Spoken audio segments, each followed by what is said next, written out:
Okay, so obviously we're looking at using EdTech in a football setting. I think this is something that's really, really important for football clubs, just because the sheer amount of players you have from lots of different schools, and it's quite tricky for some schools to get work sent over if you are on a day release program where players are in for the whole day. Or just to kind of keep in contact with schools as well. So I think it's a really, really good thing to have an EdTech platform in place, no matter what that platform is. So over the course of the webinar, I'm going to be talking a little bit about promoting player engagement, which I think is probably quite a hard part of your job in a football club, evidencing academic progress, and also managing relationships with schools. So a little bit about me first. I was an English teacher for 6 years. I came out of teaching in December of last year to work with Your Favourite Teacher on a more permanent basis, but I have been working with the company for the last 2.5 years. Started off developing the English content that you'll see on the site, and then I moved on to become a client relationship manager. So I do a lot of work directly with all of our schools that we work with, and with the football clubs as well. I got into kind of EdTech when I did an educational research trip to Sweden in 2016. I just found it really, really interesting how the Swedish school system used technology to help manage teacher workload. And it's something that I used quite heavily when I came back from that trip, and really saw a difference in the classroom. And kind of transferring that to a football club setting, I can really see how that is really, really useful, considering just how many players you have from different schools, and obviously the level of care different schools have when they're providing topics and work for players if they are out on day release, or even if they have to leave school a little bit early to get to training or to get to and from matches. So the things I've used in the past: YouTube, GCSE pod I've used quite a lot, obviously Your Favourite Teacher, and I also, over the last kind of year or so, started to use podcasts a lot, especially in a school setting whilst setting homework. But I've really been pushing it with Your Favourite Teacher, so that there's lots of varied content on our website. So the first part, obviously promoting player engagement, I do think this is probably one of the hardest parts of being in a football club setting, because you do have obviously players there, they're on day release, and you know, for quite a lot of them, they do think that they will go on to be the next kind of big thing in football. And for some of them, that's absolutely correct. But it's all about making sure that all of the players have, you know, a little bit of focus when it comes to their education, and it's not just, you know, they're out of school one day a week or an afternoon a week, or they're training late in the evenings, and they're kind of letting their schoolwork slip. So I think that is quite a hard part of working in that club setting. And for me, the kind of points that I'll kind of go through now are the kind of main things that I've seen work well in that football club setting. And when I've been into the different clubs and done study skills workshops with the players, these seem to be quite a good way to kind of get them on side and get them really focused on their education, even if they don't feel like they're actually learning. So the first one, earning points, badges and kind of certificates, whether that's through an actual EdTech program or having something that the club has produced to kind of keep the boys motivated. I think that kind of, that element of having a reward is quite a good thing to kind of help motivate the players. I know that obviously it's not all about earning rewards and getting kind of prizes and stuff for doing something as simple as completing your work, but for some of the boys, they do need that kind of encouragement. Adding in a little bit of a competition element. So I know when I've been in clubs and done study skills, I've kind of used what I call the memory palace to get the players to learn a huge chunk of information. And at the start of that study skills session, they've kind of not believed me that they'll be able to remember such a huge amount of information. And then by the end of it, they surprise themselves.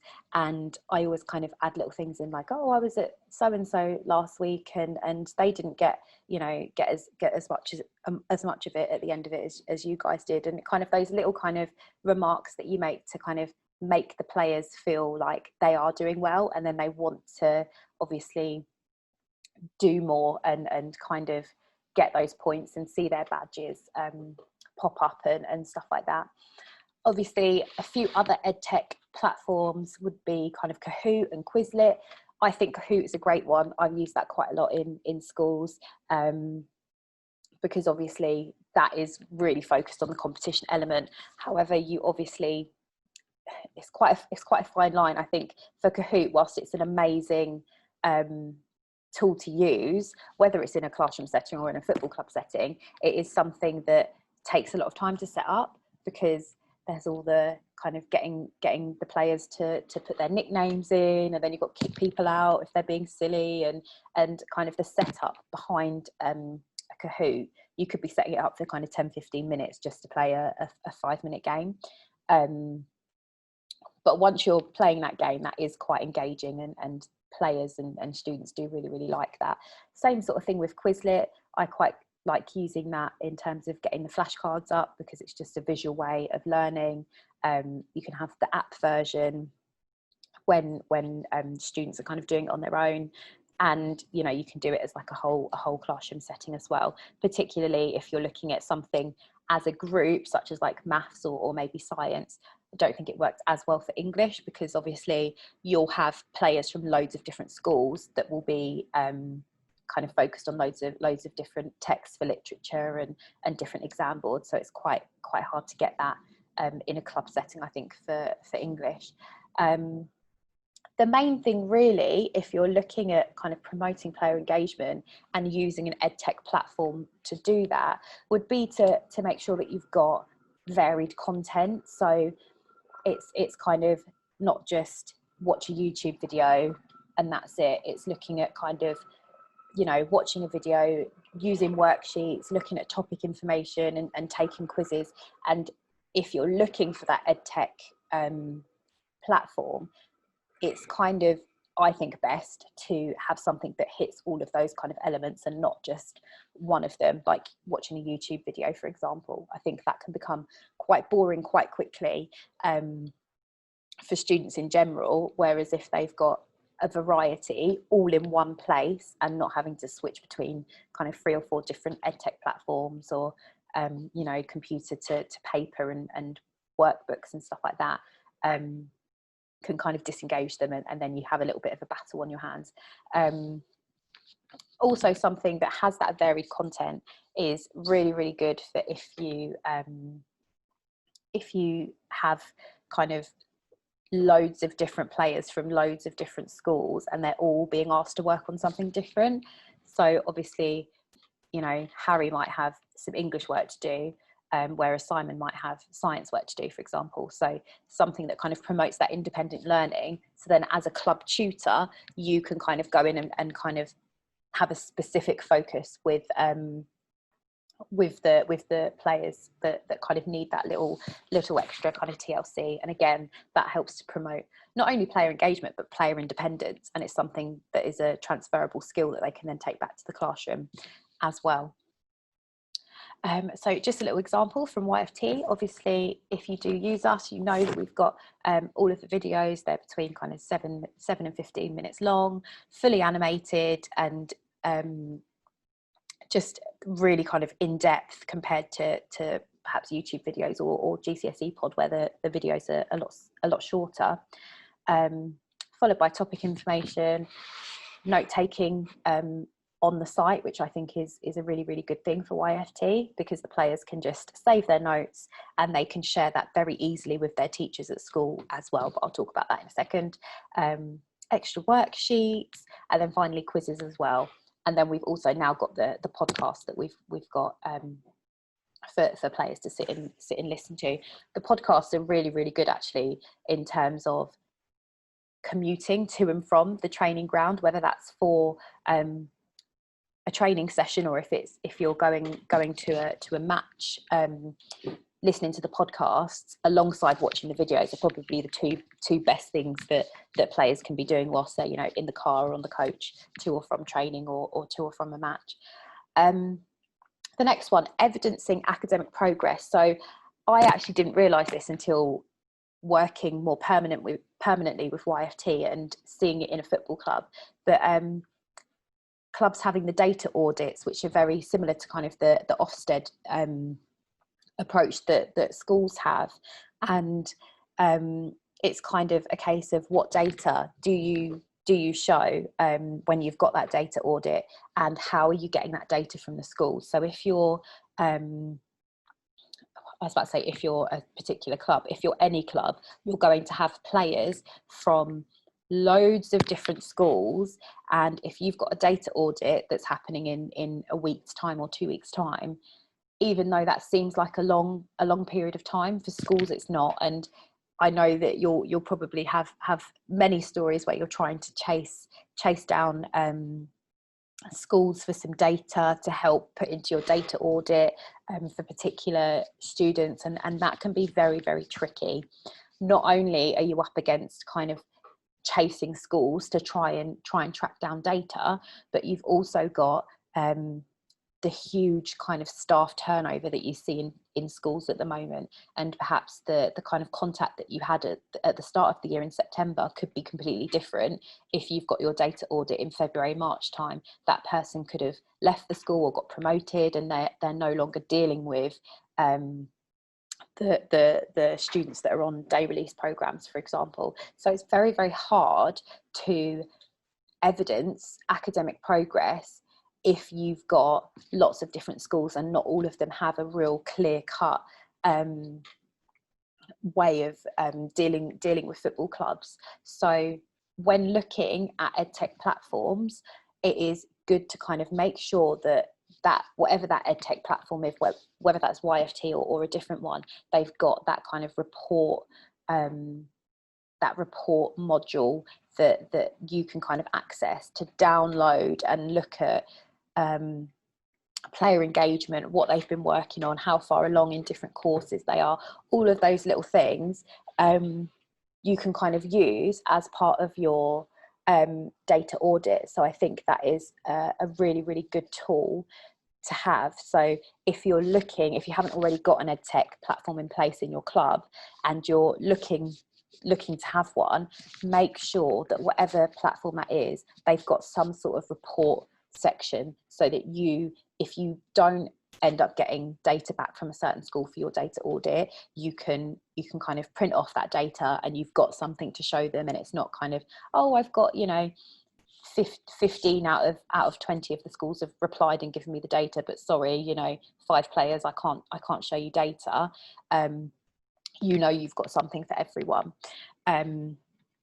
So for YFT, for example, we do end of year summaries, we do end of half term summaries that kind of show how many players have logged in, what sessions they've been looking at, how many hours they've put in. Really, really good to have something like that, no matter what your EdTech platform is, because especially with schools, they're kind of sometimes very reluctant to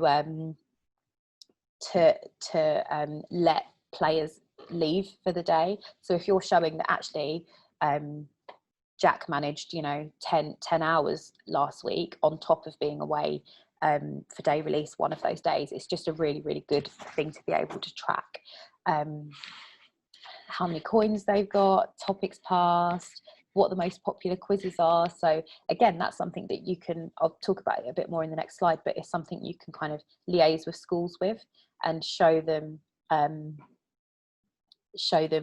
where the gaps in the knowledge are. Because if they're spending hours on looking at calculating cell size, for example, that might be something you can go back to the school and say, oh look, Jack's having a little bit of trouble with calculating cell size. Maybe that's something that needs to be kind of a focus for revision or something like that. Also looking at kind of assigned tasks. So I spoke about it at the start, but an EdTech platform that's got that work setting tool, that not only can you set the work, but you can see how far along different students are in terms of completing those assigned tasks. Again, something really easy that you can show during a data audit, how many kind of things they've been working on whilst they've been at the club, how far along they are with those. So you've got the kind of lesson by lesson, but also an in-depth course stats highlight as well. So they might be 100% on 3 or 4 different lessons within a course, but that means they might only be 34% complete in the whole course. And they can be doing that in the club during that education time, or to and from training, or whilst they're at home doing some extra revision as well. And then the final thing, managing relationships with schools. So I've kind of touched upon these over the course of the webinar anyway, but I think communication with schools is very difficult. Obviously, staff turnaround, perhaps football or boys on day release programs, or that are attached to a football club, perhaps aren't you know, the top of a school's priority. So that kind of managing that communication can be quite difficult, and some clubs are fantastic with it and they've got like a real clear-cut plan and all of their schools are very engaged. How many schools do you actually manage? Is it just, you know, 10 schools, or have you got like 60 different schools that these players are coming out of? And obviously the more schools you have to manage, the harder that communication is with those schools. And also teacher workload. So as much as you can be as a club tutor or a head of education trying to chase these schools for work for a certain player, or for data for a certain player, that's adding to the teacher workload. So it's all about how you can help to ease that workload. And obviously ensuring schools that you're supporting players with their education is a huge thing. I know that if you've had a personal conversation with Kate before, she said that when she was teaching in Luton, she had a boy on day release at Luton Football Club, and she just didn't understand why he was out of her lesson every Thursday, and kind of self-confessed, said it was like a waste of her time to have to create extra work to give to him to take away when he should be in school. And I know that a lot of schools, even though the education program in football has come a long way, a lot of schools still have their kind of concerns about students being out of school, and rightly so, because obviously they've got data and targets that they have to hit, and you know, having a student out one day a week impacts that data. But how are you ensuring schools that you're supporting players with their education? Using an Edtech platform is a really, really easy way to show schools that you're on their side, that you're happy to kind of muddle in and help, which everyone is. But from a school point of view, when they've got 100 students to look after and not 20, for example, on a day release program, it can be where that kind of breakdown in communication happens, again on top of the kind of change in staffing and all of the different issues that schools are up against. And I think this is really, really key, especially right now, because of obviously the coronavirus pandemic. You know, students have been off school for 3 months, they've been out of training for 3 months, a lot of them not going back until September. So schools are going to be very, very wary of you know, football clubs restarting their day release programs or their hybrid models. They're going to be very wary of that, and not like the fact that students are going to be out again because they've just missed 3 months worth of education. So managing that relationship can be even trickier as we kind of move into the new academic year in September. So having some form of EdTech platform in place, whether that is YFT or if that's GCSE pod or Seneca Learning, anything like that, as long as you've got something in place, you are actively showing schools that you do care, which obviously you all do, but you're showing them that you do care and you are willing to kind of, you know, help and support those players whilst they're out of school, whether that is for a whole day, a half a day, or just because they train in the evening so they're a little bit tired the next day. You've got something there in place to show schools, you know, you're with them and you're not against them. So that is the end. I will take questions in a second, but I will just very quickly show you an overview of how to use the website, she says. Oh, sorry, I've chatting away and I haven't admitted a couple of people. Oh, so there's a couple of questions. I'll just answer those quickly.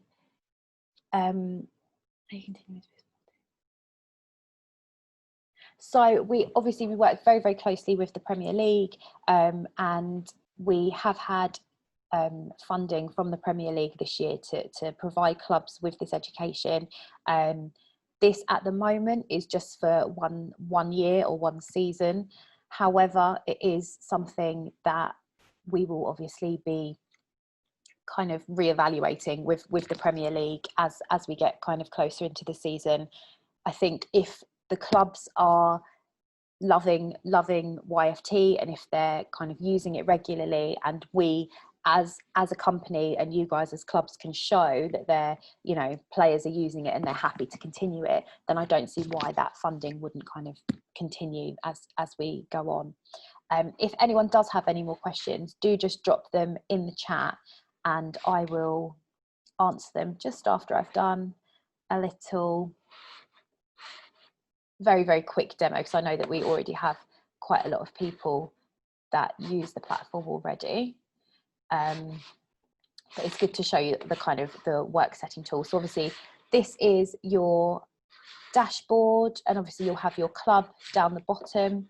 So if you go to the set and track tasks over here on the left hand side, you can select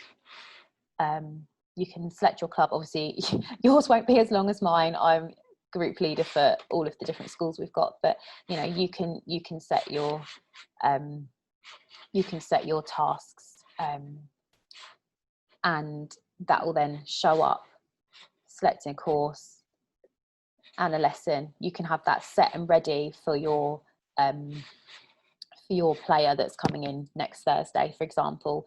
Teachers can also have this as well. So if you are up against a school that is potentially not happy about letting their student come out for a day or for an afternoon, you can give a teacher or offer the teacher a login, and we'll get that sorted so that they can actually see what they're doing. They can set the tasks.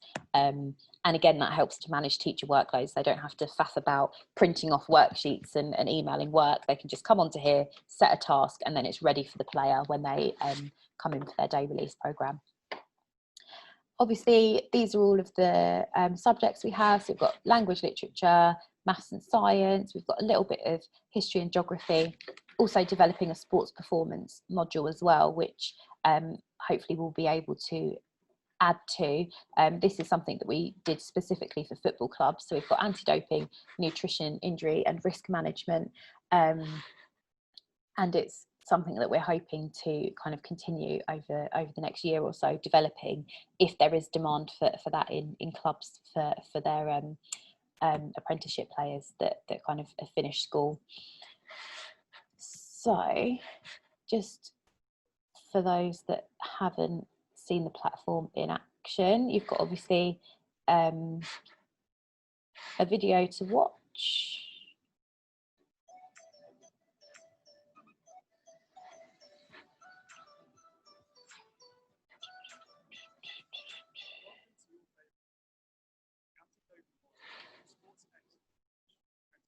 So as you can see, they're all fully animated, things pop up on the screen. It's very, very engaging for the players to watch.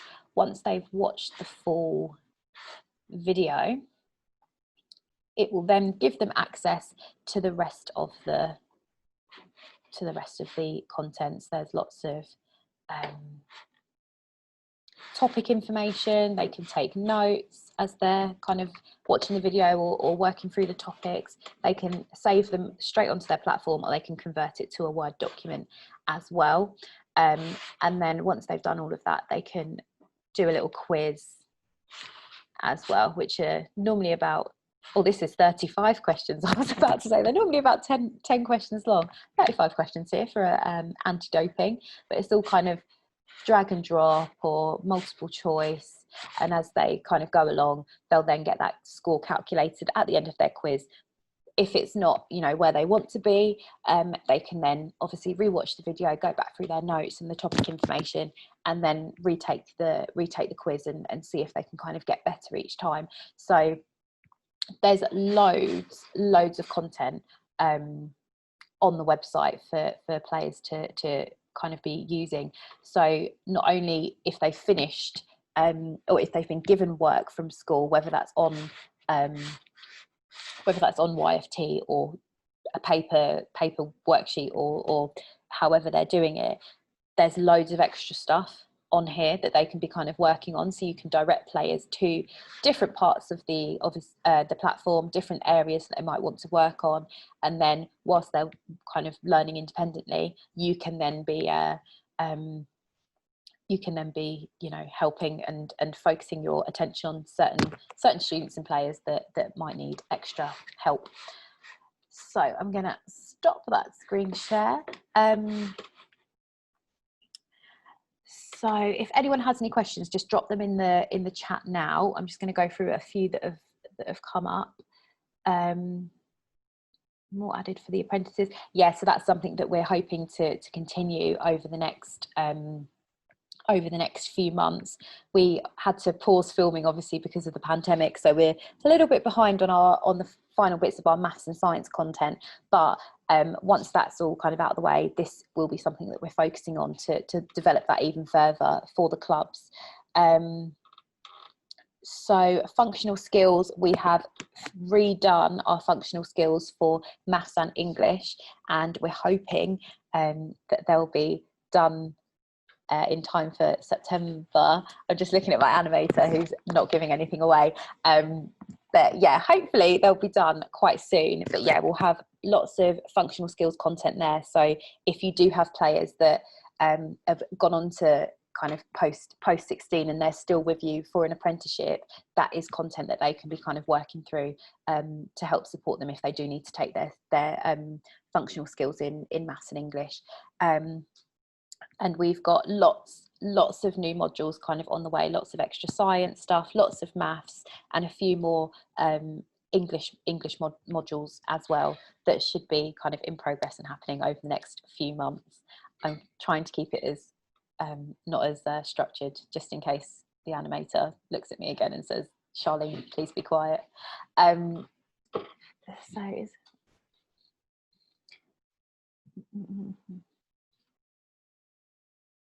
Yes, so if you do have a school that wants access to the platform, we can provide that login for them. So they will have full access to the site. So not only will they be able to use it in their own lessons at school to help them out, but they can go on and they can set specific tasks for the players whilst they're on day release. So it's kind of a win-win really. It makes you look really, really good because you're kind of giving them access to something that they might not have, but also it allows them to kind of cut out the middleman and not have to provide all these worksheets. They can literally just go on, set a task for Harry for Thursday when he's on day release, and then he can kind of log in, get on with it. They can then go back and check to make sure that he's done it. So it's really, really invaluable, that new work setting tool. And I do have a meeting with the web developer later this afternoon, and I believe we're adding a slightly different section to the work setting tool, where not only can you just log in and set it so it appears straight away, you can have it kind of queued, so they can kind of queue up the first half term's worth of day release sessions in September, so they don't then have to worry about what work they're setting each week. So that's a really, really good one. Fabulous. I've just had confirmation from Giselle, said that that's right, it should be ready in the next couple of days, which is absolutely brilliant. Does anyone have any other questions?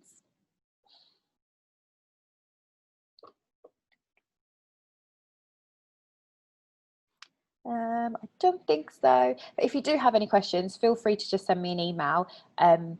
you should all have it, because I think I emailed you all the link anyway, but if you need it, it's charlene@yourfavouriteteacher.com.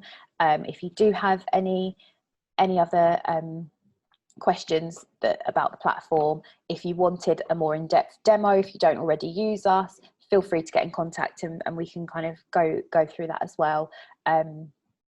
As I say, I'm biased because I work with YFT, but it is a really, really good platform that hits every kind of home learning or remote learning tool that you might need in a football club setting, and something that I used definitely when I was still in school as well. It was just something really, really good to use. So yeah, hope you enjoyed that webinar. I have recorded it, so hopefully if the recording went well, I'll be able to kind of send that out to you if you do want to share it with anyone. And as I say, if you have any further questions, just drop me an email, and I'll also send around to everyone, if you don't already have a WebTech, an EdTech platform in place, I'll send out a little checklist of things to kind of look out for when you're kind of choosing what EdTech platform you kind of want to go for.